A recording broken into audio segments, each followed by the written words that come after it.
کہ شور مچ گیا، اس نے افواہ اڑا دی کہ جو ہے عثمان کو شہید کر دیا گیا ہے۔ سرکار صلی اللہ علیہ وسلم نے جب صحابہ سے بیعت لی نا تو سارے صحابہ پہلے بیعت تو کر رہے تھے، لیکن پھر پوچھا یا رسول اللہ بیعت کس لیے لے رہے ہیں؟ کہا کہ میرا عثمان اگر شہید ہو گیا ہے تو اس کے لیے میں قتل کی بیعت لے رہا ہوں، اس کے لیے میں چاہتا ہوں کہ تم لوگ سارے جو ہے میرے عثمان کے لیے تم سب دوبارہ سے بیعت کرو۔ تو سرکار صلی اللہ علیہ وسلم نے فرمایا یہ میرا ہاتھ ہے اور اس کے اوپر عثمان کا ہاتھ ہے۔ اپنے ہاتھ کو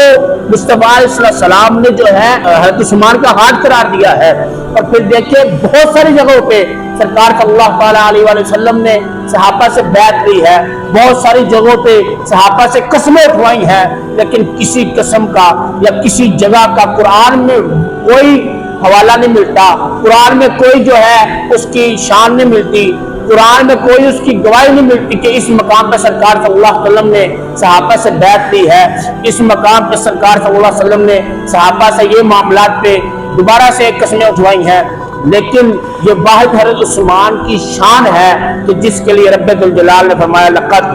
رضی اللہ عن المؤمنین، اللہ ان سے راضی ہو گیا جو مومن ہیں، کس لیے کہ اذ یبایعونک، کہ وہ لوگ جو بیعت کر رہے تھے محبوب کہاں پر تحت الشجرہ، اس درخت کے نیچے بیعت کر رہے تھے،